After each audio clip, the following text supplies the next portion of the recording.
participando é Bruno, Jacques e o Guilherme, que vai estar chegando daqui a 10, 15 minutos. Uma palestra, pessoal, aproveitem esse tempo. Obrigado. Pronto, pessoal, para ilustrar um pouquinho do que a gente vai conversar aqui, a gente vai falar muito sobre o tema futurismo e abordar ele de formas um pouquinho diferentes de como cada um da galera que vai discutir aqui. A ideia do tema é estudar o futuro, é saber o que vem por aí, é tentar ver com base no que está acontecendo o que está por vir.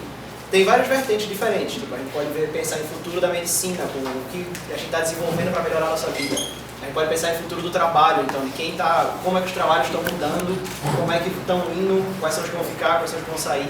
A gente pensa em robótica, a gente pensa em IA, a gente pensa em várias coisas diferentes que o pessoal aqui vai comentar.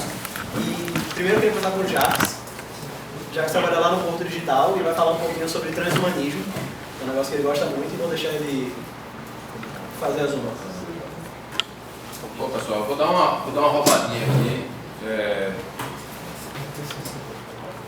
Os meus equipamentos não estão cooperando muito bem. Meu nome é Jacques, eu sou consultor, meu título é bonito.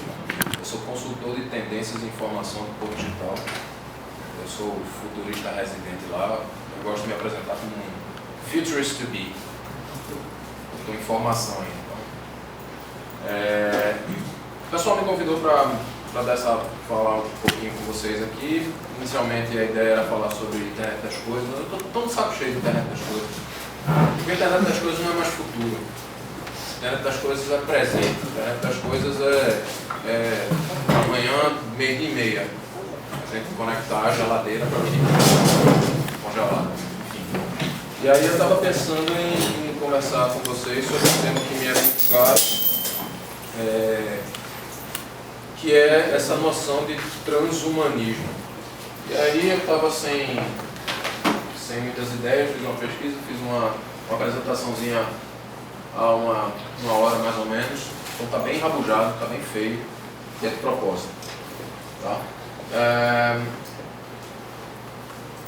Ok, transhumanismo. O que é transhumanismo? Primeiro, eu queria deixar bem claro que isso é um negócio que eu estou começando a estudar agora. É um tema já muito antigo. No fim da palestra eu posso falar um pouquinho sobre isso, sobre quão antigo é essa noção de transhumanismo. Mas desse jeito que a gente vai conversar aqui é muito recente, é um troço que eu estou começando a observar agora, estudar agora. Então tem um monte de ideias aí que na verdade minha intenção é provocar todo mundo aqui para a gente fazer uma discussão legal. Vocês, enfim, me chamarem de filho da puta e tal. Né? A ideia é essa. Então, basicamente, transhumanismo. Ou como podemos ser uma espécie melhor em um mundo melhor? Ou será que podemos? Ou será que queremos? Ou será que já somos? Tá? Então, o que é... Começando, né? O tema dessa conversa de hoje aqui é o futuro como algo melhor, né? O futuro vai ser melhor. E eu estava pensando um pouquinho sobre isso e me parece que o mundo hoje ele é bem melhor do que era ontem. A gente concorda com isso? O mundo hoje, século XXI, ele é muito melhor do que era no século XX. No início do século XX, a gente teve gripe espanhola, a gente teve a Guerra Civil Espanhola, a gente teve a Primeira Guerra Mundial, a gente teve um monte de merda. Na verdade, a gente vive um período de paz sem precedentes na história humana. Né? Isso me fez pensar que o mundo hoje ele é melhor do que era ontem e o futuro é sempre melhor do que o passado, mas o presente é sempre um problema. Hoje é sempre pior. Isso é importante para o que a gente vai conversar aqui. Tá? E pensando nisso, o mundo amanhã ele vai ser também, além de ser muito melhor, ele provavelmente vai ser, né, se o presente ele é melhor do que o passado, o mundo amanhã ele vai ser melhor do que é hoje. Ok? Parece que sim. Mas uma certeza, independente de ser melhor ou pior, é que o amanhã ele vai ser, certamente vai ser bem diferente do mundo hoje.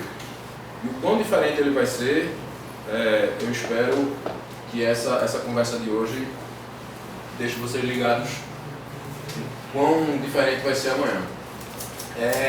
Vai ser tão diferente que possivelmente ele vai ser em pouquíssimo tempo, irreconhecível. Quando eu falo pouquíssimo tempo, eu estou falando de 15 anos. Tá? Em 15 anos me cobrem. Em 15 anos o mundo vai ser irreconhecível. Ok?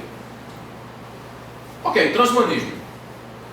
É um dos motivos pelo qual o mundo vai ser irreconhecível em 15 anos. O que é transhumanismo? Transhumanismo é a ideia de mudar radicalmente a condição humana, ok? Condição humana, através de tecnologia. São duas coisas bem importantes aí, radicalmente e condição humana. Condição humana, vocês comecem a pensar um pouco, o que é condição humana? O que é que nos torna humanos? Mais do que isso, qual é a condição humana? Por que é que nós somos humanos? Quais são os nossos medos, os nossos problemas, os nossos desejos? O que é que nos torna humanos? Pensando nisso, o transhumanismo ele tem 3 pilares. Tá? 3 pilares básicos. Primeiro, superlongevidade. Eu vou acelerar um pouco as coisas aqui para a gente poder desenvolver um pouco melhor. Então, se transhumanismo é essa ideia de mudar radicalmente a condição humana através da tecnologia, a gente tem 3 pilares da condição humana que a gente pode, ou deve, ou talvez não deva, mudar pela tecnologia. É a super longevidade. Basicamente nós somos humanos, ou as coisas que a gente produz, as coisas que a gente tenta fazer coisas na vida, porque a gente tem uma limitação. Então, um dos pilares da condição humana é a limitação da vida humana. A gente nasce com a nossa obsolescência programada, né? A gente vai morrer. Isso é um dos pilares. Então, super longevidade. Aí eu pergunto para vocês, o que é que vocês fariam se vocês tivessem a capacidade de intervir numa doença, uma pandemia que atinge 100 mil pessoas, mata 100 mil pessoas todos os dias em um país como o Brasil, um país como os Estados Unidos? O que é que vocês fariam? Vocês interviriam nessa doença? Certamente, né? Essa doença, senhores, ela se chama velhice. Cerca de 100 mil pessoas morrem todos os dias num país qualquer. Eu estou colocando por baixo, tá? Esse é um chute bem pequeno, bem modesto. Morrem de doenças ocasionadas pela velhice. Sejam doenças degenerativas, Alzheimer, ataque do coração, seja falência múltipla dos órgãos, seja qualquer coisa ligada à velhice. Aí eu estava vendo um historiador brasileiro que ele disse, a solução para isso é comer bacon. Você come bacon todos os dias, de manhã, de tarde e de noite. Você não vai ter tempo de chegar até a velhice. Você morre nos 30 resolvido. Isso não me parece ser uma solução muito boa para transhumanismo. Uma segunda limitação que nós temos é a nossa capacidade intelectual, superinteligência. É um segundo pilar que o transhumano ele opera. Okay? E aí eu pergunto para vocês, não seria bom ter memória eidética? Quem já jogou o GURPS aqui? Só Celso, estamos morrendo, velho. Estamos morrendo. Memória eidética, aquela memória perfeita, né? Memória fotográfica. Isso aí é legal. Se a gente tivesse memória perfeita, informação instantânea, poder enviar nossos pensamentos de imediato para qualquer pessoa imediatamente. Seria legal, né? Seria legal. A gente já pode fazer isso. Né? A gente já pode fazer isso. A gente tem câmeras digitais que a gente joga no Dropbox e ela fica registrada naquele momento para sempre. A gente tem informação instantânea. Não existe essa coisa hoje de não sei. Se você perguntar qualquer coisa sobre qualquer assunto, absolutamente qualquer coisa, eu não vou poder dizer, eu não sei. Eu no máximo vou poder dizer, peraí, eu vou pegar meu smartphone e vou no Google, vou na Wikipedia e tal. Tem a compreensão disso é outra coisa, mas informação a gente tem. E mandar os pensamentos imediatamente para qualquer lugar, para qualquer pessoa. A gente tem WhatsApp. É transmissão do pensamento. Né? Só que isso ainda está numa forma muito rudimentar. E quando isso estiver mais entranhado na nossa existência. Tudo isso para dizer que a lei de Moore está mais rápida, tem alguns estudos que dizem que não, a lei de Moore diminuiu e tal, porque a condição física do silício ela não tem mais capacidade e tal, só que só lembrando para vocês, ok, o silício pode estar esgotado, mas o silício não é a única forma. Quem não é de computação aqui, alguém não sabe o que é a lei de Moore? Ninguém. Lei de Moore. Lei de Moore é uma lei de um cara chamado Fulaninho Moore, não lembro o nome dele, que ele disse que a cada 18 meses a capacidade de processamento de um transistor qualquer, ela dobra e fica pela metade do preço e pela metade do tamanho. Então você tem um crescimento exponencial aí da capacidade e redução do tamanho. Por isso que há 40 anos atrás você tinha um computador que era do tamanho dessa sala e que tinha capacidade de processamento de uma calculadora Casio Xing Ling qualquer, e hoje você tem um smartphone que tem 1 bilhão de vezes a capacidade que tinha há, sei lá, 15 anos atrás, uma calculadora que tinha 10, 15 anos atrás. Por isso que o seu smartphone que você compra hoje, daqui a 6 meses você está querendo Exatamente. porque o que saiu é muito melhor. Então, obsoleto. Então, o silício ele não é a única forma de processamento, e a gente vai conversar um pouquinho sobre isso aqui. Mas as tecnologias que a gente cria hoje, elas são as tecnologias que a gente vai usar para gerar as tecnologias de amanhã. Ou seja, a gente também aumenta a nossa capacidade de criar coisas mais capazes de forma exponencial. Isso dá um nó muito fodido. Quando você consegue desenvolver uma coisa 2 vezes melhor, pela metade do preço do que era há 18 meses atrás, essa coisa vai ser duas vezes mais potente e pela metade do preço, fudeu, a matemática aí não acompanha, né? Então a gente vai acelerar de forma muito grande. Coisa de crescimento exponencial que a gente vai conversar um pouquinho aqui também.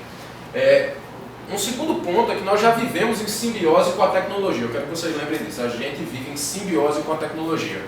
A gente está tendo um instrumento de memória eidética ali. Depois vocês vão ver, vão poder, um dia que vocês esquecerem, vocês vão poder acessar essa memória e ver as besteiras que eu falei aqui. Ok? Vocês não vão me deixar ser esquecido, o que pode ser muito ruim. Né? Mas...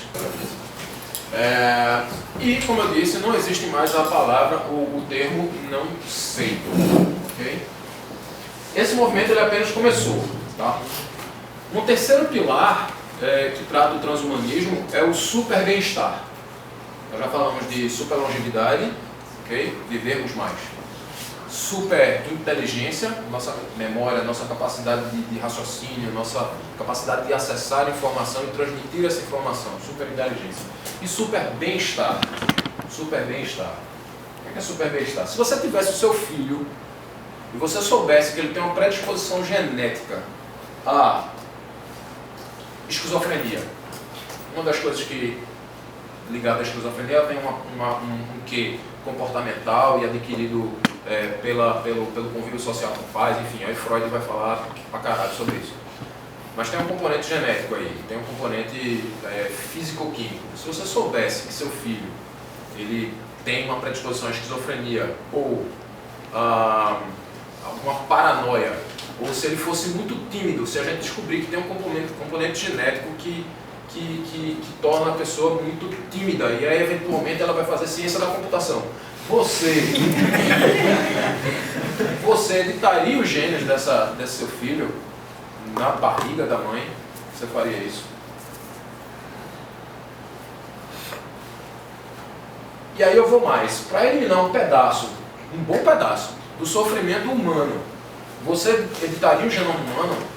Quer dizer, se você soubesse que uma boa parte da população que nasce com predisposições genéticas a doenças, ou não só a doenças, mas a coisas da condição humana que trazem sofrimento, ok? Vamos colocar isso de uma forma bem geral. Você editaria o genoma desse bebê, desse embrião? Será que enquanto espécie, eu vou lembrar um negócio bacana para vocês, seres humanos, Homo sapiens sapiens, do jeito que a gente entende, como é hoje, a gente tem mais ou menos uns 14 mil anos, correto?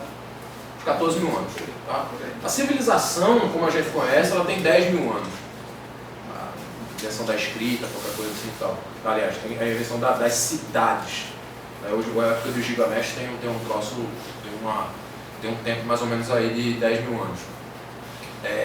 Então, eu estava pensando que talvez, enquanto espécie, nós tenhamos uma memória genética muito forte dessa época que a gente precisava sobreviver, a gente precisava correr do tigre dentro de sabre, a gente precisava correr do nosso vizinho da caverna lá que queria roubar a nossa comida, o pernil de brontossauro que a gente conseguiu a duras penas.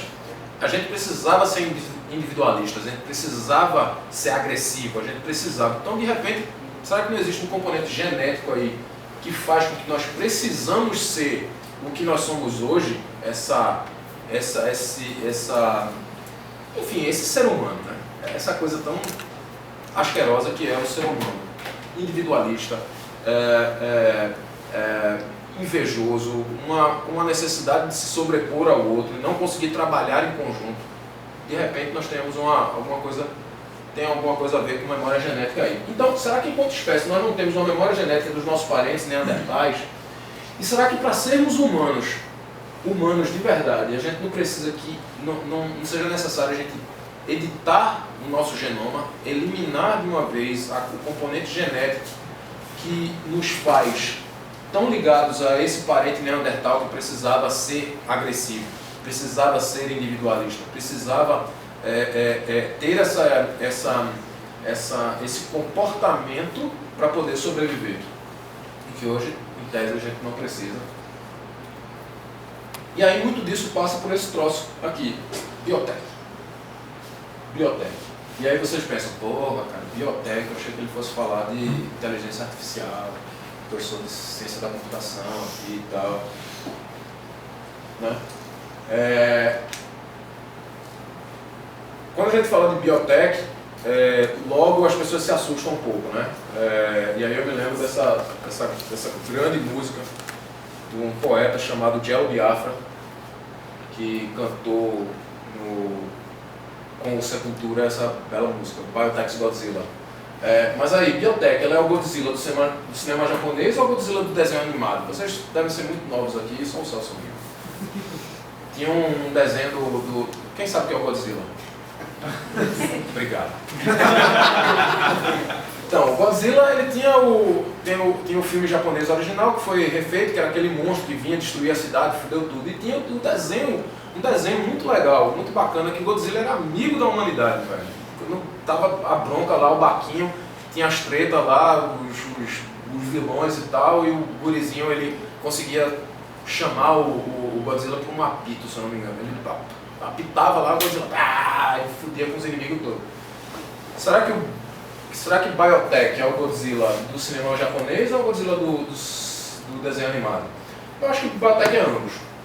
E eu acho que Biotech é o futuro. E eu coloquei Biotech aqui especialmente para vocês, porque eu acredito piamente que Bio is the new digital. Okay. A gente vai entrar um pouquinho quando a gente vai conversando. Mas só um parênteses para vocês. Eu tive há cerca de 2 meses lá no Vale do Silício, tive uma aceleradora de biotecnologia chamada IndieBio.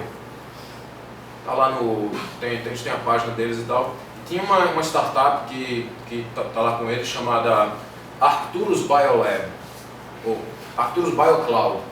Que eles basicamente eles reformaram uma CNC. Sabe o que é uma CNC?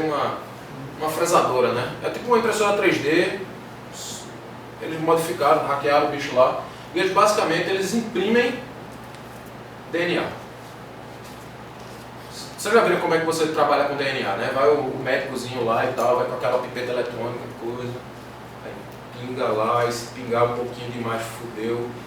Aí eles fizeram um troço, um software que a porra da máquina lá faz.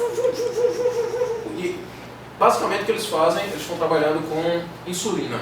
Eles imprimem DNA de insulina, ou eles imprimem insulina, eles fazem a recombinação do DNA para gerar insulina, colocam numa plaquinha de vidro e mandam para a casa do cidadão. Aí o cidadão pega aquilo, ele tem diabetes, uma dose de insulina, sei lá quanto é que custa, mas vamos dizer que custe $30, $40, sei lá. Ele pega aquilo ali, deixa na geladeira, tira, joga açúcar, aquela química lá vai comendo o açúcar e gera insulina. Ele pega aquilo, tira com uma seringa, bota no braço, você tem insulina para toda a vida. E como eles dizem, você brew insulina, como você brew cerveja. Esse kit de cerveja que você tem para fazer no quintal de casa é a mesma coisa, só que com insulina. Esses caras estão fazendo isso. Agora, o bacana dessa história não é a máquina, o bacana é o software que eles criaram. O bacana é um portal que eles bolaram, que você chega lá, você seleciona como se fosse um menu de café, diz, não, eu quero adenina, guanina, citosina, quero... Sabe, gataca? Já viram gataca? Se não viram gataca, vejam gataca. É o contrário do que a gente vai falar aqui, mas é muito foda. Tá? Tem as moléculas, né? GATC, você recombina isso. E o bacana, velho, é você perceber, eu não vou mostrar aqui, mas quem tiver curiosidade, dá um Google, código genético, bota em imagens, vocês vão ver uma pilha de letra GATC repetida em várias sequências diferentes. Se vocês olharem para aquilo e olharem para o código-fonte de qualquer software, vocês vão ver exatamente a mesma coisa. É exatamente a mesma coisa. Só que a diferença é que, enquanto o software você tem 0 e 1 binário, você tem 4. Você tem GATC, o código humano é um código quaternário. E aí vocês embarquem na filosofia, ou nas implicações de você poder recombinar um software com 4 variáveis. Fica aí muito mais para vocês. Eu estava pensando aqui, beleza, algumas ideias. Se eu posso recombinar o DNA e eu tenho 4 variáveis, eu posso fazer tanta coisa com isso. E eu vou poder fazer isso em muito pouco tempo. Eu tive algumas ideias. Algumas ideias que a gente pode fazer com DNA recombinado. Biowearables. I know Kung Fu. Todo mundo viu Matrix aqui, né? Será que eu tenho que ir aqui? Pode ser. Você já participou de falar de Matrix hoje aqui? Hoje? Muito bem. Imagine que você pode, através de uma pílula, você pode saber Kung Fu. Em vez de fazer plugar o seu córtex cerebral num cabo lá e baixar aquele conhecimento, você pode engolir uma pílula que vai ter todo o conhecimento, ou pelo menos vai te dar, no mínimo, as capacidades físicas para você ser um praticante de Kung Fu. Porque pensa bem, a gente já faz isso, a gente já usa pílulas como software para modificar nosso corpo, que é um hardware. A gente toma Tylenol, a gente toma Xanax, a gente não, eu não tomo. Mas algumas pessoas tomam. Algumas pessoas fumam maconha. Isso é um elemento químico que você está ingerindo e está recombinando o teu corpo, correto? Então imagina você conseguir fazer isso num nível genético. Você engolir, porque uma coisa importante para se saber sobre genética e sobre a semelhança do código genético com o software. O código genético ele também tem entradas, um desenvolvimento e uma saída. Você tem você pode combinar as moléculas do GATC de uma forma para startar um processo. Esse processo ele começa a rodar e você tem uma outra molécula que diz, ok, shutdown, acabou. Mesma coisa, software, ok? O efeito, o tempo do efeito, mesma coisa, ok? Então, nós podemos fazer isso. Biowearables. Nós podemos ter replaceables. Alguém me deu um coração aí, estou precisando de um novo. Okay? Já existem experiências de impressoras 3D que imprimem órgãos. Mas imagine você comprar um órgão pela Amazon. Normal. Imagine você ir combinando esse aqui com esse aqui. Ah não, eu quero sair com olhos verdes hoje. Ok, não vou colocar uma lente. Eu vou ingerir um strand de DNA que vai fazer uma modificação que vai ter um início, um desenvolvimento e um fim. Depois de um certo tempo você tem aquele efeito. Ou, eu coloquei aqui, alguém me deu um ouvido, eu sou surdo desse ouvido, eu fiquei surdo desse ouvido faz uns 2 meses. Não sei porquê, talvez uma reação química a um remédio. talvez estresse, eu sei que eu fiquei surdo desse ouvido. Então, seria legal. Eu gostaria de ter um ouvido novo. Tá? Ferroweb. Essa ideia me rolou hoje, cara. Eu estava pesquisando, e se a gente tivesse uma internet movida a feromônios? Você sabe o que são feromônios, né? Feromônios são esses odores que a gente tem, que são imperceptíveis de forma consciente, mas que determinam muito do meu relacionamento contigo. Se eu estou agressivo, eu consigo perceber que eu estou agressivo através de feromônios. Eu sinto o cheiro da minha presa ou do meu inimigo, ou eu sinto compaixão ou amor. Imagine que você tem uma rede de feromônios, em que você vai poder transmitir teus sentimentos de forma imediata e automática para você, ou através de um sistema de relay, você vai transmitir esse sentimento para alguém no Japão. E aí esses feromônios eles se tornam um novo emoji, ou então eles são uma nova forma de poesia, ou então se tornam um novo Facebook. Aí fudeu. Se as pessoas já dizem, já dão um bom dia, imagine me mandar como eu estou me sentindo hoje. Mande seu feromônio, Zuckerberg perguntando lá, como estão seus feromônios hoje? Uma última coisa que me ocorreu é isso que eu estou chamando de BAI, Biological Artificial Intelligence. Quando a gente pensa em inteligência artificial, a gente pensa muito em software, né? Não, cara. Inteligência artificial vai vir disso aqui, de biologia. A gente vai criar novos cérebros, vamos criar novas formas, novos seres vivos que serão inteligentes e, obviamente, de uma forma mais orgânica do que simplesmente a gente forçar a barra e criar uma inteligência artificial avançada o suficiente para se relacionar conosco. Isso tudo leva para esse conceito aqui de singularidade. O que é singularidade? Segundo diz o Ray Kurzweil. Singularidade é aquele ponto na história em que o desenvolvimento tecnológico vai ser tão avançado que e a nossa relação, a nossa dependência da tecnologia vai ser tão próxima que, no fim das contas, vai ser uma coisa só.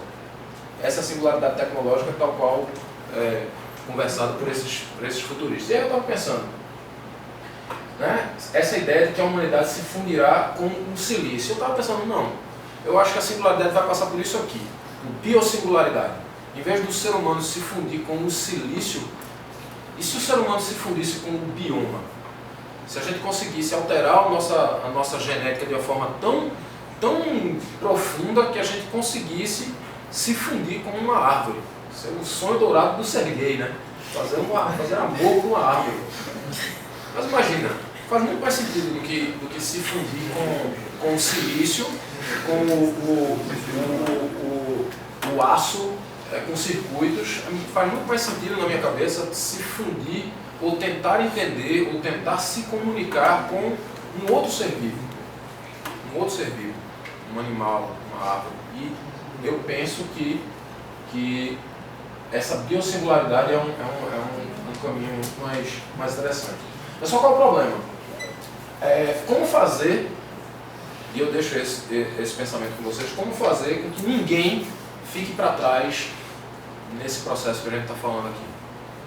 Seja ele a singularidade do silício, seja ela a singularidade da genética.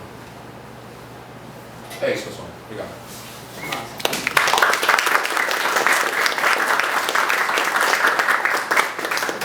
Pronto, pessoal. Muitas das coisas que Jacques falou, inclusive essa parte de tratar a velhice como doença, parece pra gente muito abstrato, mas, por exemplo, a Alphabet, a Google, já comprou uma empresa chamada Calico, que tem exatamente esse preceito, que visa que, não, e se eu conseguisse tratar a velhice como doença? O que é que eu poderia curar? E não só isso, como muitas outras coisas, a Google está comprando e muitas outras empresas estão se ligando de que tem muita tendência por aí que pode vir a virar realidade antes do que a gente pensa. Não só na questão de que Jacques falou, mas vou deixar a Bruno falar um pouquinho mais aqui sobre outras partes do futurismo. Bom, pessoal, uma coisa que assim, eu acho interessante assim, colocar logo para vocês é que, para quem não conhecia todos esses conceitos que Jacques colocou para a gente aqui, é tudo muito novo, então você começa a ficar, cara, então a gente se empolga muito. Só que tem muita gente que é como eu sou, eu me considero um cara assim, agora também melhor, um cara muito cínico e pessimista. Certo? Então eu sou aquele cara que quando você fala que, porra, que legal, a gente vai acabar com a doença da velhice, vai todo mundo viver. Eu penso na previdência. Os caras, a gente não está conseguindo ter previdência para quem tá vivo hoje. Imagina se todo mundo parar de morrer, o que vai acontecer? Entendeu? Então quando você fala, não, a gente vai ter um implante biotecnológico que você colocar embaixo do nosso braço, que vai ter toda a informação necessária da nossa saúde. Então, quando eu tiver uma sofrência de carro, entendeu? O socorrista só vai chegar lá e escanear e vai saber qual remédio ele pode me dar, qual remédio sanguíneo, tudo isso vai agilizar e vai salvar a vida. Eu era aquele cara que pensava assim, sim, mas aí o governo vai colocar um implante em você, vai rastrear você e vai saber o que você gasta, tudo isso. E assim, isso é válido, todo esse tipo de questionamento é muito válido, certo? Mas aí quando você começa a estudar um pouquinho mais do turismo, começa a acompanhar mais a tendência, o pessoal vai falar mais de abundância aqui, então você começa a ver o quanto que assim, você pode ter todo esse tipo de problema, mas ao mesmo tempo você tem tanta vantagem, você tem tanta coisa melhor, o mundo vai ser muito melhor. Como já falou, hoje a gente vive num mundo que é muito melhor do que o mundo há 50 anos atrás, entendeu? Então o mundo daqui a 5 anos vai ser muito melhor e daqui a 10 vai ser melhor ainda. Então você começa a avaliar o que a gente tem hoje. E assim, uma coisa que é bem legal assim que, cara, hoje a gente já tem muita coisa do que a gente tem que considerar futuro.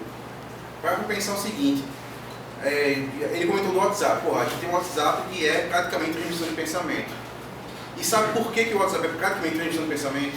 Porque ele é muito conveniente. Eu estava com minha esposa, a gente estava numa viagem no Canadá e ela estava fazendo compra, ela ia comprar um perfume para a irmã e começou a tirar foto e vídeo do perfume e mandar pelo WhatsApp para a irmã dela olhar em tempo real e dizer, não, compra esse ou não compra.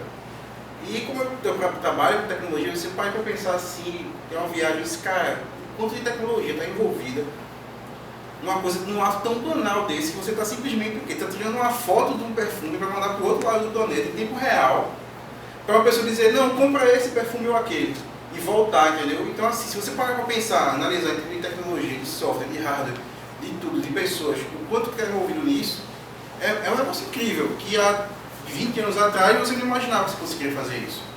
Só que muitas das tecnologias que a gente usa hoje já existiam há 20 anos atrás, só que na época não eram convenientes. Era muito caro, entendeu? Era muito complicado fazer isso funcionar. E hoje isso está muito barato, então você consegue ter esse tipo de coisa. Então é a mesma coisa, quando a gente se questiona, porra, mas será que eu vou querer alterar um gene do meu filho para ele não ser esquizofrênico, eu vou, não vou? A gente tem muito esse tipo de questionamento quando a coisa já está distante.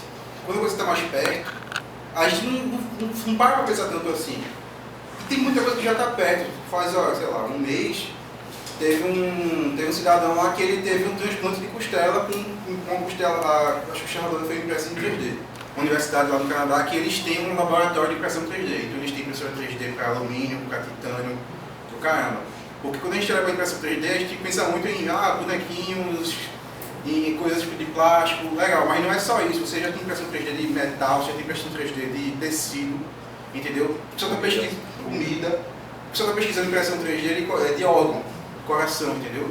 Então, o último negócio que eu vi foi uma impressão 3D que era um coração, que ele era feito de um tipo de uma esponja, que ele era muito mais eficiente do que qualquer um que existe hoje. Então, é um tipo que você consegue imprimir e trocar no cara. E eles estão pesquisando também já impressão 3D de diversos tipos de materiais, entendeu?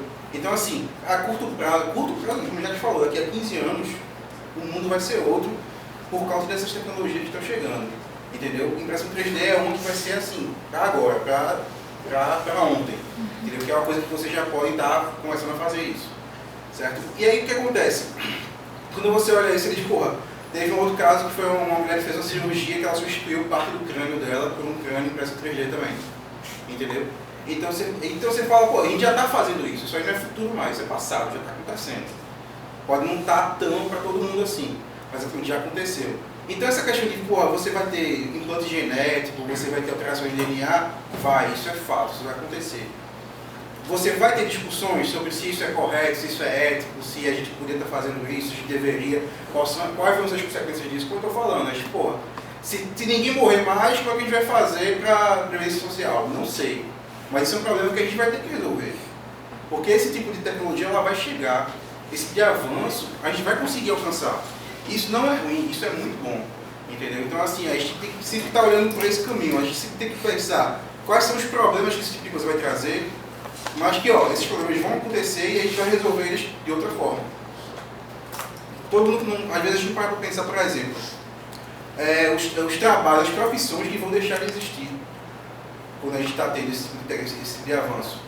Entendeu? Então, se você é um cara pessimista, você vai dizer, porra, mas aí você vai ter um monte de profissão que vai deixar de existir, e essa galera que trabalha com isso hoje vai fazer o quê? Vai morrer de fome e tal. Não sei, cara. A gente vai ter que arrumar uma outra forma de resolver isso. E o pessoal vai falar de abundância, vai chegar muito mais em cima disso. Mas assim, a gente tem que aproveitar e se apegar esse tipo de coisa. E uma coisa assim, a gente fala, uma coisa que é ruim do futurismo é que parece um negócio exatamente muito futuro, muito distante.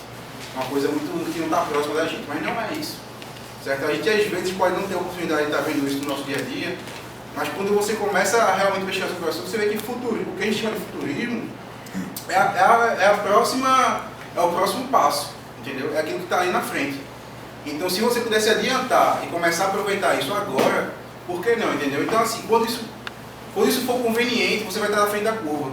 Isso é muito importante, entendeu? Então, assim, você chegar e pensar, como eu falei, eu sou muito pessimista, então, tudo que eu pensava era questão de privacidade, eu sou um cara chato de privacidade, entendeu?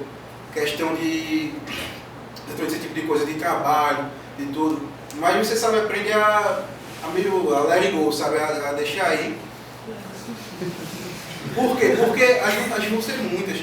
Eu não vou me preocupar com porque vai ter. Porque as cirurgias vão ser feitas por robôs, que já é feito hoje também, isso é passado, não é futuro, tá? Mas vai ser uma coisa muito mais do que é hoje. Eu não vou me preocupar porque vai ter um médico que vai perder a clínica dele, vai deixar de atender e tal. Você tem que se preocupar com as milhares e milhões de vidas a mais que vão ser salvas por causa disso. Entendeu? Então, assim, esse tipo de coisa que vai acontecer, e isso é eu gosto muito disso, quando essas coisas forem convenientes. Entendeu? Hoje ainda é muito caro fazer uma costela de titânio para implantar num cidadão que teve câncer de externo. Mas assim, daqui a 5 anos isso vai ser barato, isso vai ser, sabe, eu visitei um laboratório também que o pessoal faz o seguinte, eles imprimem em 3D réplicas de órgãos, mas não é órgão genérico, você vai lá, você faz um raio-x, um ultrassom, não sei qual que é o exame que você faz, depois eles vão lá e eles imprimem uma réplica 3D do teu coração, porque eles vão fazer uma cirurgia em você, então como é que eles vão treinar esse preparo de cirurgia? Eles imprimem esse coração e fazem isso. Isso também já existe, já é passado. Só não é ainda tão conveniente quanto a gente gostaria, certo? Então, o que isso é que eu estou querendo dizer com isso? É que essa palavra conveniência, para mim, eu acho muito importante. Por que todo mundo, um exemplo besta aqui, mas por que todo mundo deixou de usar, sei lá, MSN Messenger, o caramba, e está usando... Mas não sabe o que é. Mas todo mundo deixou de usar o Google Talk, certo? Para usar o WhatsApp. Porque era muito mais conveniente. Entendeu? Então, assim, a gente às vezes não enxerga isso como pessoas que eu estou vendo aqui, que a maioria de tecnologia é interessada no assunto, mas para o resto da população, as coisas têm que ser fáceis, têm que ser convenientes. Entendeu? E quando você olha para futurismo, você diz, porra, mas isso aqui, quando você olha para esse tipo, você diz, mas isso aqui é futuro. Não é. Isso aqui é uma questão de tempo enquanto ele não vier conveniente. Então, quando isso vier conveniente, isso vai virar a sua realidade. E o que está acontecendo hoje é exatamente isso, a velocidade com que a gente está conseguindo evoluir as tecnologias e transformá-las em coisas que são acessíveis ao público está cada vez mais rápido. Entendeu? Citando novamente a lei do Moore. Então está tudo indo para um ponto onde as coisas vão ser realmente muito melhores. E você vai ter um monte de gente que vai estar contra, vai estar pensando no que vai ter de desvantagem em cima disso. Vai ter uma porrada de desvantagem, mas não esqueçam que assim, o mundo está caminhando para ser um lugar melhor. Alguém vai chegar um momento e vai dizer, cara, eu não sei, não é correto alguém trocar todos os órgãos da pessoa, por quê? Porque em algum momento alguém vai querer também, não vai querer só colocar um coração no cara que estava com um coração fraco. Alguém vai querer colocar um braço mais forte. Tem um jogo aí que é chamado Deus Ex, certo? Que é bem legal. Entendeu? Então, quem quiser trocar o assunto. Então, assim, qual que é o limite, certo? Aí ele falou muito assim, eu quero só alterar o gene do meu filho para ele não ser esquizofrênico. E quando alguém quiser alterar o gene do filho dele para, sei lá, não ser negro, porque ele acha que o filho dele vai sofrer preconceito, ele quiser que ele tenha um filho loiro de olhos azuis por algum motivo. Entendeu? E aí, será que vai estar tudo bem? Será que alguém vai se opor? Isso é o tipo de questionamento que a gente vai precisar fazer e a gente vai precisar responder. Agora, o que a gente não pode fazer é parar o progresso, parar a inovação por conta desse tipo de coisa. Por conta do pessimismo e de se apegar a algumas coisas que assim, são problemas, mas problemas que a gente tem que resolver. E um dos problemas que a gente tem que resolver é, o pessoal vai falar aqui de abundância. Eu queria fazer esse link e depois a gente volta a conversar. Muito do que o Bruno falou, gente, tem até o exemplo do assessorista. Quando os elevadores foram ficando mais e mais complexos, a pessoa normal começou a saber operar, o trabalho de assessorista virtualmente deixou de existir. Né? Por isso que a gente tem um monte de assessorista ali passando fome agora. O fato de a tecnologia aumentar e deixar, beleza, o elevador parou de precisar de assessorista. Mas foram criadas uma quantidade de coisas, com esse mesmo processo que eliminou assessorista, vários outros empregos foram criados. Muito disso é porque tecnologia necessariamente não mata emprego. Tecnologia cria muito mais do que mata, existem algumas pesquisas americanas que falam disso. E muito do que isso vem, quando a gente começa a ver de futurismo, e quando a gente extrapola isso. E quando a gente começa a pensar que, ó, se eu consigo criar várias coisas diferentes, se eu consigo gerar muito mais possibilidades, o que é que eu consigo quando todo mundo tem essas possibilidades? Quando todo mundo tem acesso a um negócio desse? É isso de abundância que o Guilherme vai falar um pouquinho agora. Bom, tecnologia, tá? Fiz alguma coisa que não sei.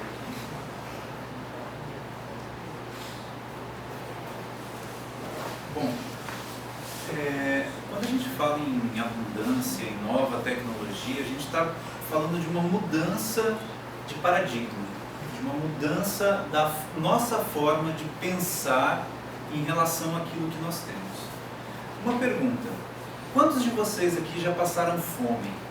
Passar fome assim de ficar 2 dias sem comer. Quantos de vocês aqui já ouviram histórias dos pais, dos avós de vocês que passaram por situações como essa? Isso é uma mudança de paradigma enorme. A geração de vocês é uma geração que não passa fome. Por que não passa fome hoje? Por causa de alguma política pública do Lula? Não. Porque há cerca de 10 mil anos atrás, um cidadão, um ser humano, um homo sapiens, ou um macaco, seja lá que for o bicho que era naquela época, ele pegou um pedaço de pau e enfiou aquele pau na terra e começou a cavucar a terra ali, enfiar aquele negócio lá. E ele descobriu que se ele fizesse aquilo, nascia mais comida. Aí passaram alguns milhares de anos e esse mesmo um descendente desse cara descobriu que se ele pegasse um boi, e eu imagino o seguinte, você pensa num boi selvagem, o cara devia estar passando muita fome para querer pegar um boi selvagem no braço. Assim, gente, você só faz esse tipo de coisa quando você está no desespero. O cara foi lá, pegou o boi, foi lá, treinou aquele boi, pegou um outro pedaço de pau, enfiou um pedaço de pedra ou de ferro ali e fez o boi puxar aquele pau na terra. Produziu mais comida, gerou mais abundância. Passaram-se outros milhares de anos e aí inventaram a roda. Cara, imagina como é que deve ser para você. Pensa só, a roda, um círculozinho assim. Como é que o cara, em um dado momento, pegou um pedaço de pau, 2 outros pedaços de pau, juntou ele assim, colocou um troço em cima e saiu puxando e falou assim, pô, agora eu puxo mais carga. Ao invés de eu carregar só 40 quilos nas costas, ele conseguia carregar 100 quilos, 200 quilos na carroça. Aí depois da carroça inventou o carro de guerra, depois chegou nos nossos carros, e agora o Musk lá está inventando o Tesla X, né, que é aquele 4x4 maravilhoso, que vai custar uma fortuna e eu espero poder comprar o meu em breve. Mas enfim, toda essa evolução tecnológica, essa tecnologia, que isso é uma tecnologia básica, hoje para nós isso não faz nem sentido. Quantos de vocês aqui já foram no campo, num lugar assim onde, tipo uma fazenda de soja, que tem aquelas colheitadeiras enormes ali? Vocês já visitaram esse local? Vocês já foram no chiqueiro para pegar o porco e matar o porquinho com a faquinha para tirar o sangue e depois cortar lá, fazer a banha? Matar galinha? Gente, isso aí é coisa que eu passei por esse tipo de coisa. Eu não sou tão velho assim, tá? Tenho 30 e poucos anos. Então assim, hoje é muito fácil, você vai no mercado você tem comida em abundância, você escolhe o que você quer comer, coisa rara. Essa tecnologia, essa evolução das coisas, ela gerou ao longo desses 10 mil anos aí de sociedade uma forma de pensar as coisas, que é essa forma que é o que tem na definição de economia, que é uma forma de você obter o recurso da natureza e você gerenciar e utilizar esse recurso. Pensa vocês, tem que andar, sei lá quantos quilômetros, no sol, no frio, sem água, com um pedaço de pau na mão, com uma pedrinha lá, para você ficar de tocaia no canto esperando passar um bicho para você matar. Aí, beleza, matei o bicho. Aí você tinha que botar o bicho nas suas costas, voltar tudo, parar em algum lugar, arrancar o couro desse bicho, limpar. Imagina o trabalho que dava isso. Essa forma de pensar, de tipo, eu matei esse bicho e esse bicho é meu, isso gerou todo um sistema de economia, que é o sistema que existe ainda até hoje. Esse sistema é o sistema baseado na escassez, ou seja, na dificuldade de encontrar as coisas. Tá? E quando você fala em escassez, está dizendo o quê? Que existe pouca coisa para muita gente. Tem um teórico da economia chamado Ricardo, se vocês procurarem lá, é David Ricardo, ele é do século XVIII. Esse cara ele fez uma lei falando o seguinte, que a comida vai crescer numa progressão aritmética e a população vai crescer numa progressão geométrica. Logo, todo mundo vai passar fome. Matem as pessoas. Era mais ou menos essa a lógica. Uma das lógicas dessa culminou naquilo que Hitler fez ali na Alemanha, que é aquele princípio da eugenia, de falar, eu sou alemão, brancão, loirão, olho azul, né? Então eu sou mais poderoso que os negros, que os homossexuais, que os judeus, mato todo mundo porque vai faltar comida. Então eu tenho que matar os outros para poder guardar comida para mim. Esse princípio da escassez, ele gera esse tipo de coisa aqui, ó. Isso daqui é uma imagem recente, é uma imagem atual que acontece na Síria. Tá? E por que acontece essa imagem, essa coisa? Pelo medo de que falte comida para mim, pelo medo de que alguém invada o meu espaço e tome alguma coisa de mim e coloque violência em cima de mim. Esse pensamento é o pensamento que está permeado na nossa cultura. Foi aquilo que o Jacques falou, nós ainda temos um DNA, uma memória ancestral aí, que fazem algumas reações conosco, que por mais que a gente fale que é intelectual, não sei, tem coisas lá que pega isso pra gente.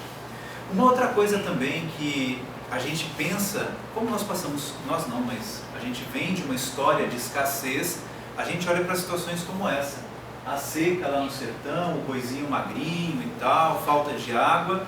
Aí qual que é a lógica que vem por trás disso? Bom, eu preciso guardar comida, eu preciso guardar recurso, eu preciso ser dono das coisas. Aí o que eu faço? Eu compro terra, eu coloco uma grade em torno da minha terra. Aí, pô, se você entrar na minha terra, o que é que eu faço? Eu te mato. Não, mas eu sou um cara intelectual, eu sou cristão. Aí eu contrato jagunços para matar você e eu pago o meu pecado. Mas eu sou cristão, entendeu? E você vai criando essa cultura. A cultura do coronel, a cultura do latifúndio, a cultura do imperialista, do imperador. E por aí vai indo. Essa cultura dá origem a esse tipo de coisa aqui, ó. Aquela cena ali é do pessoal tentando entrar na Hungria. Não sei se vocês estão acompanhando o jornal, mas tem um grupo de pessoas que são muito loucas mesmo, que é o pessoal lá do Estado Islâmico. Eles acreditam lá no Deus deles, e tipo, se você não acreditar no meu Deus, eu te mato. Uma coisa meio doida, bicho, cada um acredita no que você quiser. Só que quem está morrendo, está fugindo, está indo para a Europa. Aí chega na Europa, o que os caras fazem? Botam uma grade. Não, aqui é o meu espaço, não entre, né? Aí, outra coisa também, falta de transporte público. Não sei se você... Eu já passei muito por isso. Hoje eu, graças a Deus, já tenho um Fusquinha, já tenho um carro, já não passo tanto aperto. Mas por que você tem tão pouco ônibus? Gente, isso é uma lógica da escassez. Para que eu tenho que fazer uma cidade que eu coloco o lugar de trabalho do cara lá na ilha do Recife Antigo? Vocês vão trabalhar com software, vai para lá. Quantas casas tem na ilha do Recife Antigo? Uma favela que mora lá, uma comunidade do pessoal que lava o carro. Eles são espertos, porque eles moram no lugar que eles trabalham. Gente, não tem lógica. Quem é programador tem que entrar no carro, sair, atravessar. Eu moro em Boa Viagem, pegar ali aquela avenida horrível, a Via Mangue ali, que não tem para ir para lugar nenhum, eu fico parado, 2 horas para ir, 2 horas para voltar, mas eu quero morar onde eu trabalho. Para que eu tenho que me submeter a isso? Ok, eu moro longe, vamos fazer um negócio decente, que dá para todos. Para que todo mundo tem que trabalhar no mesmo horário? Escassez de horário, das 8 às 5 da tarde. Eu tenho 24 horas no dia, 7 dias na semana. Por que eu tenho que concentrar em 5 dias e 8 horas no dia? Outra coisa também, fila de emprego. Todo esse processo de concentração de riqueza, de você pegar esse negócio é meu, é meu, é meu, isso gera uma falta de emprego, porque você concentra o mecanismo de produção de produtos, de insumos, isso fica sempre limitado a um número pequeno de pessoas. Esse número pequeno ele acaba gerando esse tipo de coisa. Muita gente querendo pegar um pouco de emprego. Você faz filas e filas para poder fazer. Essa fila aí foi no Rio de Janeiro, o pessoal fazendo inscrição para poder ser gari, lá na cidade do Rio de Janeiro. Uma outra coisa também, falta de água. Todo mundo tomou banho aqui hoje? Quantos banhos vocês costumam tomar por dia? 1, 2, 3? Pelo menos 2, né? Aqui faz calor pra caramba, né? Hoje é sábado, né? Hoje é sábado.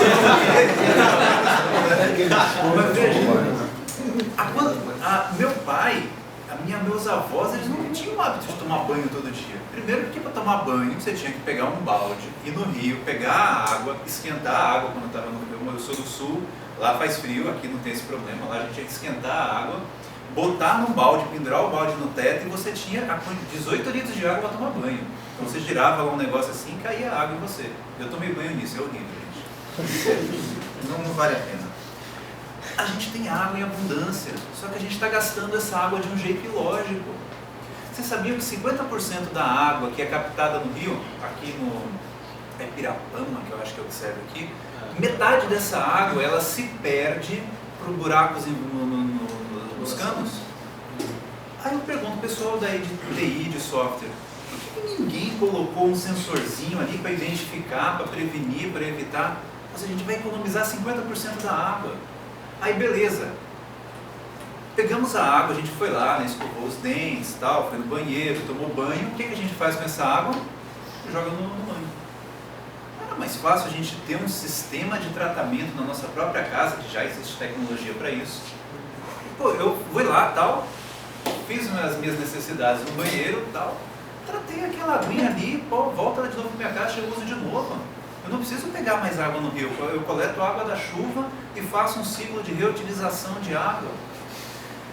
Você usar água de maneira errada gera isso daí. Eu, na minha época de aluno, quando eu estava, acho que no ensino médio, eu aprendi que o segundo maior lago de água doce do mundo era o Mar de Aral, na Rússia, que era daquele jeito aqui, ó, essa primeira foto. Hoje está daquele jeito ali, secou. Secou para quê? Porque os russos tiveram uma ideia fantástica, pegaram a água de um único rio que enchia esse negócio, desviaram a água para fazer algodão, uma cultura que demanda muita água. O que aconteceu? O rio secou. Tipo o Vale do Rio de São Francisco aqui, né? Tipo, vamos transpor o Rio São Francisco para mandar para o Ceará. Aí beleza, o Rio São Francisco está secando aqui em Alagoas.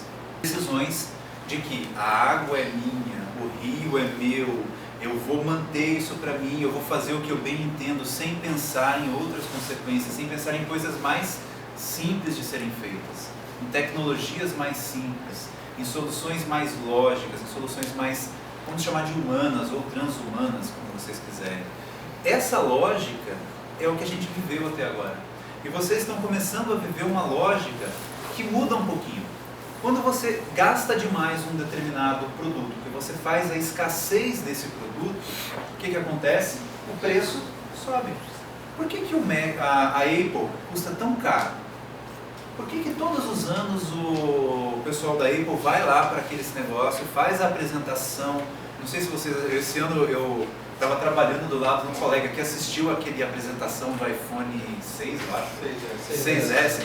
Eu fiquei ali, pô, o cara ficou 2 horas ouvindo a apresentação, toca aqui, apresenta lá, eu falei, caramba, mas a Apple está gerando escassez em cima do produto deles. Eles produzem uma quantidade limitada para manter o preço do iPhone lá em cima, para manter o preço disso lá em cima. É muito bom, funciona, desde que não quebre. O meu quebrou, caro pra caramba para trocar a bateria, não gostei. Mas assim, é escassez de produto. É uma técnica da economia para você maximizar o seu lucro. Eu não vou fazer em grande escala, eu não vou fazer de uma maneira diferenciada, por quê? Porque eu quero concentrar, porque é meu, eu sou egoísta e eu quero ganhar dólar. Né? E aí vem uma lógica diferente, a abundância. Essa lógica ela começa a pensar de uma outra maneira. E é essa maneira assim para que eu preciso ter 67 pares de sapato?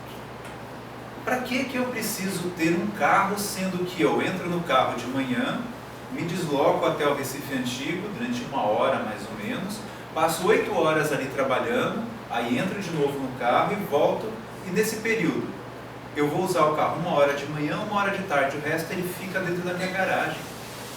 Para que eu preciso ter um carro?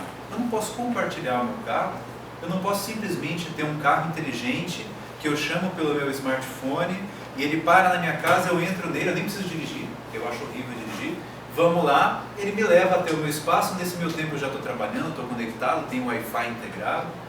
Gente, essa lógica da abundância é a lógica que a gente vai trazer para o nosso país. A gente vai trazer das oportunidades. Esse mapa que vocês estão vendo aí é um mapa do ensino médio, eu acho, eu peguei aí. Está vendo os pontinhos vermelhos ali? É a região onde está concentrada as pessoas. É a região onde mora a maior número da população brasileira. Quando você olha para esse mapa e a gente pensa na lógica da abundância, você precisa pensar o seguinte: aonde que está a produção agrícola brasileira? Ela está no interior, nessa parte amarela ali, que é onde fica lá os grandes campos de soja, de gado e tudo mais. Pensa no custo que é você produzir o troço lá no Mato Grosso, botar no caminhão, trazer esse bicho aqui para Recife. Não seria mais barato? Duas opções. Ou a gente produzir o gado aqui, próximo, por exemplo, aqui no sertão, na serra, só que ao invés de você produzir boi, que precisa de muita água, você vai produzir carneiro, cabrito ou algum outro bicho que precise de menos água. Ao invés de você colocar uma cultura que dependa de muita terra, você vai colocar plantas típicas da região. Vocês sabiam que todas as plantas aqui da Caatinga, do sertão, da floresta da Mata Atlântica, são as plantas, pensa numa fruta que tem vitamina. Qualquer uma nativa do Brasil tem 10 vezes mais. Se não me engano, a mangaba ou a acerola, a laranja que todo mundo fala que é a fruta melhor de vitamina C, tem, sei lá, 1000. A acerola tem 10.000. A mangaba, me falaram hoje, que é uma planta que, se você tomar o suco dela, ela tem um tipo de um tanino, que é uma substância química, e esse tanino mata a H. pylori. E se você tomar o suco, você não precisa tomar remédio daquele negócio da bactéria. Então, assim, tem um monte de coisas. Por que a gente não cria métodos para cultivar as plantas nativas que estão aqui próximas? Você não vai gastar com transporte, você não vai gastar com logística, e por aí vai. Ou então você faz o contrário. Para que tem que ter 7 milhões de pessoas morando, todo mundo amontoado aqui no Recife? Olha o tanto de espaço que a gente tem lá no sertão do Brasil para mandar a gente para lá. Por que a gente não vai para lá? Por que não existe? Bom, não falta estrada, falta internet, falta muitas coisas, né? Mas enfim. E aí, olhando esse mapa ainda, quando a gente fala de tecnologia, fala de abundância, a gente tem que imaginar que existe um delay entre o momento que uma coisa é descoberta, o momento que essa coisa se transforma num negócio e o momento que esse negócio chega para todo mundo. Como eu falei para vocês, essas tecnologias da escrita, do arado, do óculos e outras coisas, isso teve um delay gigantesco, de milhares de anos entre o cara inventar a roda e a gente chegar no carro. Só que esse delay está cada vez diminuindo mais. Está cada vez mais rápido esse momento de ter a ideia e essa ideia se transformar num negócio e esse negócio chegar para todo mundo. Pensa no celular. Eu lembro quando chegou o primeiro celular, que era um troço desse tamanho assim, em 1996, né, custava uma fortuna. Você, para fazer uma ligação, poxa, era um negócio assim, ele era proibitivo. Menos de 20 anos depois, todo mundo tem celular. Todo mundo tem 2, 3 chips. Eu conheço gente que tem chip de todas as operadoras para aproveitar o plano de dados. Aí não, vou falar no Facebook, bota o chip da Vivo. Vou falar no WhatsApp, bota o chip da Oi, enfim, vai fazendo uma doideira. Essa popularização, isso gera novas oportunidades. Quando a gente olhar para esse mapa do Brasil, vamos pensar que ao invés de população, pense em tecnologia. Aonde que está concentrada a tecnologia no Brasil? Aqui no Recife é um dos polos onde está concentrada.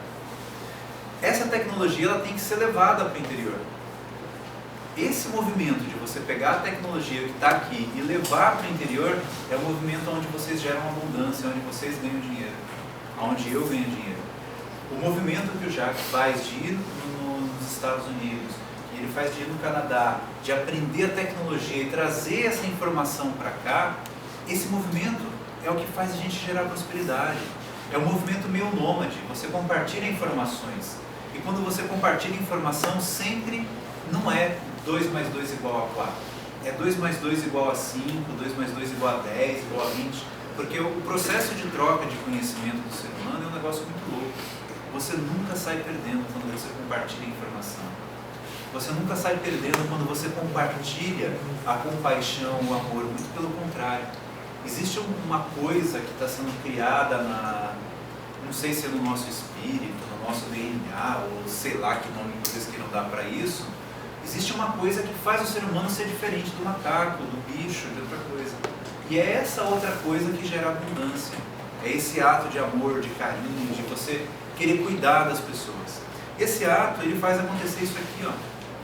Produzir alimento em abundância. Alimento, assim, farto para todo mundo. A tecnologia, pensa só, essa máquina aqui atrás é uma colheitadeira. Essa máquina aí, ela faz o trabalho de quase mil empregados, se você fosse fazer aquele trabalho antigo de colher, limpar, não sei o que. Só que para produzir uma máquina dessa, exige toda uma cadeia de produção gigantesca. Diminuiu a quantidade de pessoas que estão no campo, colhendo. Do mesmo jeito que, por exemplo, o pessoal que trabalha aqui nos canaviais, diminuiu a quantidade de pessoas que estão no canaviais. As pessoas hoje estão trabalhando nas indústrias. Essas pessoas estão aqui fazendo curso de computação, estão fazendo outras coisas, gerando novos negócios. E também, quando a gente começa a trazer tecnologia, mesmo mais básica, como por exemplo a picareta, uma pá, uma enxada, ou alguma outra coisa assim que é bem básica, você faz o ser humano ser mais produtivo, você faz a terra ser mais produtiva. A tecnologia, quando você aplica ela no mundo real, para resolver um problema do mundo real, ela sempre gera mais e mais recursos. Antigamente a gente achava que o petróleo ia acabar. Isso nos anos 2000 todo mundo falava, daqui a 10 anos acaba o petróleo, daqui a não sei quantos anos acaba não sei o quê. Hoje já descobriram N novos depósitos, já inventaram o petróleo de xisto, já descobriram a Petrobras, foi lá e descobriu o petróleo a não sei quantos mil quilômetros de profundidade no mar. Muito tempo até que, se acabar a água aqui, ou o que quer que seja que acabe, que a gente vai buscar isso no espaço. Se acabar o espaço para a gente morar aqui, a gente vai para outro lugar, vai para debaixo da água, para debaixo da terra. O ser humano ele tem essa capacidade criadora. Só para vocês pensarem um pouquinho. O nosso planeta é um planeta absurdamente rico, absurdamente mesmo. E o ser humano tem a capacidade de mudar o meio ambiente. Quando você escuta aquele pessoal que fala, nós temos que preservar o meio ambiente, para eles preservar o meio ambiente é deixar as árvores lá, deixar o índio passando fome, passando frio lá, com as suas doenças nem nada, e mantenha-se como está. Isso é totalmente também uma outra lógica daquele do meu, que não pode mexer. Quando a gente começa a pensar com a lógica da abundância, nós mudamos o meio ambiente. E a gente tem que levar em conta que quando a gente degrada esse meio ambiente, a gente destrói a floresta, isso tem um impacto prejudicial para nós, isso tira a nossa prosperidade. Por exemplo, o maior potencial do Brasil, na minha opinião, talvez não seja desenvolvimento de software. Talvez o nosso maior potencial seja o desenvolvimento de biotecnologia baseada na nossa fauna e na nossa flora. Aí vem a pergunta, como é que a gente ganha dinheiro com isso? Como é que a gente vai pegar a nossa mangaba que mata o H. pylori com o suco da mangaba aqui do Sergipe e vai vender esse troço para os americanos? Como é que a gente vai pegar as árvores brasileiras, preservar, porque se você matar elas você não vai ter a biotecnologia, e vender e transformar isso num produto bom? E para pensar em negócio, nunca façam nada que não seja para gerar lucro.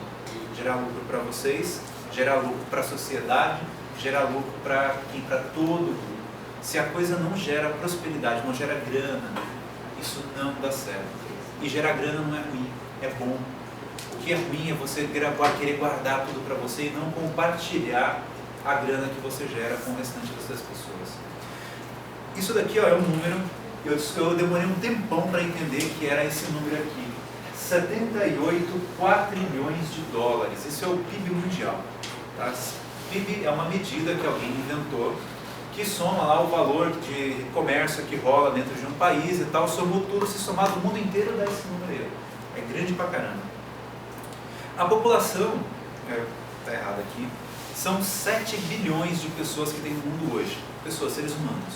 Se você pegar esse número, dividir por esse, uma conta bem básica, você tem aproximadamente 13 milhões de dólares para cada ser humano no mundo. Qual é o capital que vocês têm hoje? Qual é a fortuna de vocês? Vocês têm isso aqui? Veja bem, se vocês não têm, alguém está com esse dinheiro. E se não está com ninguém, esse dinheiro está disponível para vocês buscarem.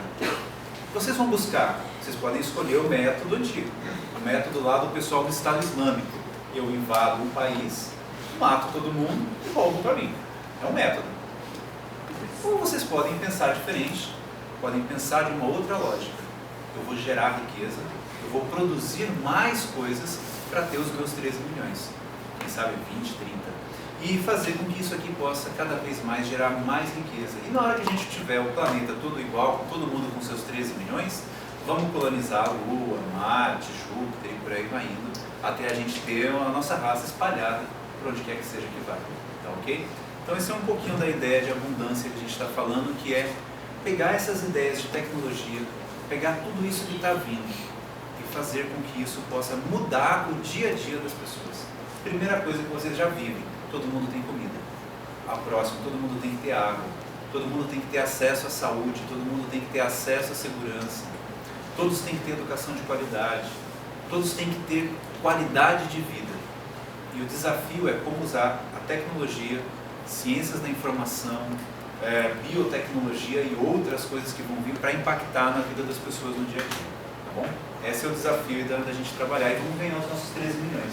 Eu já tenho 571 na minha conta, só falta o resto agora. Pronto, muito obrigado, Guilherme. Um exemplo clássico que a gente tem nessa parte de abundância é que o pessoal fala, por exemplo, a água está acabando, a água realmente está sendo, a gente está usando cada vez mais e não retornando essa quantidade. Só que essa quantidade de água que a gente usa, que a gente diz que está acabando, é 2% da água do mundo, que é a quantidade de água doce. Porque a gente não tem ainda uma forma eficiente de usar água salgada. E quando a gente descobrir, quando a gente conseguir usar a tecnologia que o Guilherme falou, para a gente conseguir acessar essa quantidade 50 vezes maior de água do que toda a água que o ser humano já utilizou na história. O quanto é que a gente vai conseguir alcançar? Para que passo a gente vai conseguir correr? Que coisa a gente vai conseguir gerar a partir disso? Posso só falar um detalhe? Para vocês pensarem e ficar com a pulga atrás da orelha. Existe acho que para cada 1000 litros de água do mar, tem mais ou menos 1 grama de ouro diluído. Nível molecular atômico. Já imaginou? Além de você gerar água, você gera ouro também? É uma coisa boa. Pronto, pessoal. Deu aqui para vocês verem um pouquinho de várias partes diferentes do que é esse contexto de futurismo, do que é estudar o que está por vir. Aí eu queria abrir um pouquinho agora de espaço para vocês perguntarem, né, pessoal. De ver quais são dúvidas que vocês têm, o que vocês acham, o que pode ser, pode não ser. Eu só queria comunicar que a gente não tem mais problema da água. Eu vi hoje no jornal da Suíça que hoje eles estão implantando máquinas movidas a energia solar que tira a água do ar. Então, isso já existe no Brasil, inclusive, né? Mas eu nunca tinha visto em grande escala. Então já acabou com o problema da água. É muito ponto de Bruno, quando se virar conveniente. Exato, é aquela questão de você já tem muitas tecnologias que vão resolver esses problemas, elas não são futuro, elas são passado. Futuro é a gente conseguir tornar elas... Nós estamos falando isso, eu estou falando isso em grande escala. Exato. Porque, amigo que tem máquina que fabrica água do ar, a gente já tinha, no Brasil tem, mas isso é em grande escala. Exatamente, assim, é um paralelo que eu acho interessante quando ele estava falando sobre a questão do celular. Pô, nos 20 anos o celular evoluiu num tijolo gigante que a bateria durava 5 minutos e você pagava R$20 um minuto para o que a gente tem hoje, que eu comprei um celular semana passada por R$200, que tem 1 GB de RAM, não sei o que lá, o cara, que é mais poderoso que meu computador de 3 anos atrás, entendeu? E assim você fala, pô, mas demorou 20 anos. Pô, legal, mas tem outro problema que você está resolvendo. Alguém deve ter visto falar do hambúrguer de laboratório que o pessoal está fazendo lá. O pessoal está conseguindo criar carne em laboratório, utilizando enzimas, utilizando proteína e tal. E quando eu tive na IndieBio, eu fui, tinha uma startup lá que ia fazer um ovo. Quando eles fizeram esse hambúrguer de laboratório, assim, eu não sei os valores corretos, mas assim, eu vou fazer um paralelo, que era como se custasse $200 mil, certo? E acontece, em 2 anos, eles diminuíram esse preço já em 2.000%. Entendeu? Então, assim, ainda deve estar, sei lá, $500 por um hambúrguer. Um negócio importante é dizer, o desenvolvimento da biotecnologia está o dobro da lei de Moore. Tem essa estatística. Enquanto o silício, você dobra a capacidade a cada 18 meses e corta pela metade o custo e tamanho pela metade, biotecnologia está sendo o dobro disso. Você está quadruplicando a capacidade e diminuindo 4 vezes o custo a cada 18 meses. Porque no silício a gente meio que já chegou perto do limite, na biotecnologia é o contrário. A gente está começando agora a pegar esse tipo de coisa, entendeu? Então se você tem um cara que criou um hambúrguer de laboratório que pode resolver daqui a 5 anos a fome do mundo, e em 2 anos ele diminuiu o custo dele em 2.000%, entendeu? Daqui a 1 ano está custando o mesmo preço do hambúrguer do supermercado, entendeu? Uma coisa que a gente vê nessa questão do avanço da tecnologia, se a gente pensar que a fábrica da Fiat, que foi instalada em Goiânia, ela é a primeira fábrica do mundo que é desmontável. Se um dia a Fiat aqui resolver sair daqui, eles vão desmontar essa fábrica e levar para onde quer que eles queiram ir. Só que essa tecnologia já está defasada, porque já tem hoje disponível no mercado impressoras 3D que fabricam carros em casa. A GE desenvolveu uma impressora 3D que fabricou uma turbina de avião. Então, assim, imagina que daqui a questão de mais uns 4, 5 anos, todos nós teremos na nossa casa uma impressora 3D com polímeros diversos e, eu comprei o meu AutoCAD, todo mundo vai mexer num tipo de CAD, alguma coisa do gênero, hoje eu quero fabricar meu celular. Aí eu vou lá, eu faço o download do código do meu celular e pumba, coloco o insumo, o meu cartucho de tinta, ou de polímeros, e a minha impressora 3D fabrica o meu celular em casa. Ou o seu robô. Ou o meu robô, ou a minha comida, isso é coisa que está acontecendo. A grande questão é o custo disso hoje e o tempo que esse negócio vai virar uma commodity. Quem é empreendedor, quem quer desenvolver negócio com isso, é você tentar entender esse tempo entre isso aqui ser uma coisa muito cara e escassa, até chegar a ser uma coisa barata para todo mundo.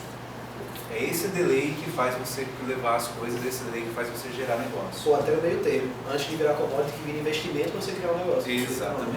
Não dá para todo mundo, mas alguém ainda pode comprar e fazer uma coisa. Exatamente. Alguém tem dúvida, pessoal?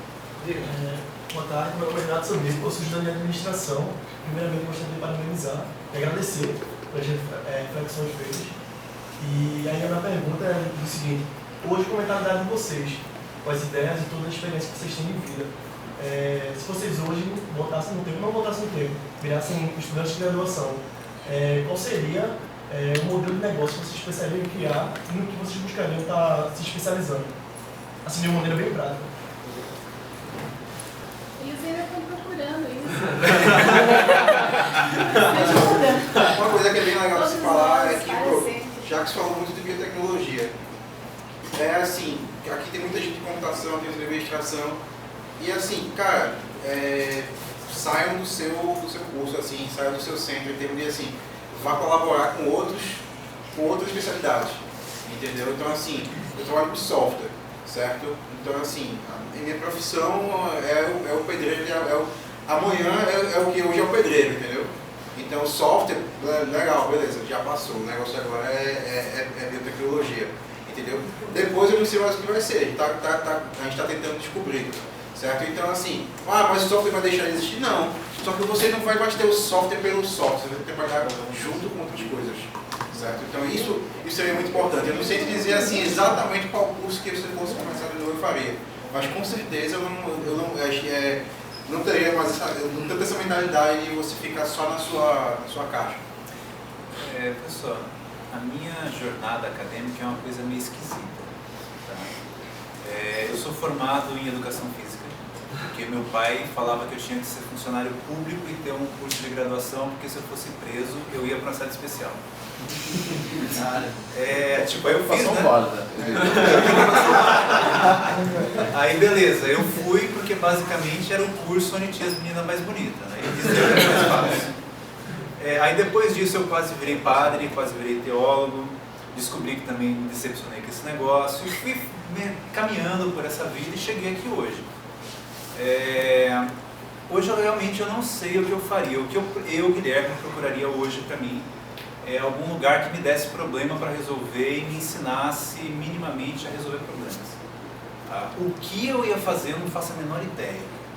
Não tenho sinceridade, você me fez uma pergunta difícil. Eu acho que eu ia criar uma religião. Um negócio interessante. O transhumanismo, assim, um negócio interessante para ser criado. Eu não gosto de pensar nesse tipo de questão porque as escolhas que a gente faz são tão... As escolhas que a gente faz, os erros que a gente comete e esse percurso, ele é tão formativo da nossa personalidade, do que eu entendo como eu, que é impossível pensar, eu sou jornalista, sou formado em jornalismo, cobri tecnologia especificamente por 10 anos, mas cobri polícia também. E as experiências que eu tive dentro do jornalismo, elas me formaram, né, como pessoa. O fato de eu ter passado 2 anos fazendo o que a gente chamava de ronda, cobrindo polícia e vendo gente morta, me tornou quem eu sou hoje. Me faz pensar de uma forma tal a vida e a morte e a sociedade. Né? Se eu tivesse escolhido outra coisa, eu seria uma coisa completamente diferente. Dito isso, eu acho que se eu fosse voltar, se o meu eu pudesse voltar e dar uma buzugada no meu ouvido passado, eu acho que eu diria, faça com mais intensidade. O que é que você quiser. Seja mais intenso. Só isso.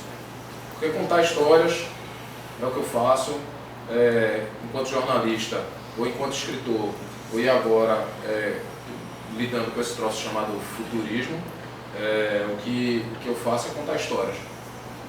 Seja uma história do futuro para você entender o que é um possível futuro, ou o que é que a gente acha que está por vir, e a partir disso ajudar você a contar uma história, ou qualquer outra coisa, fazer com mais intensidade.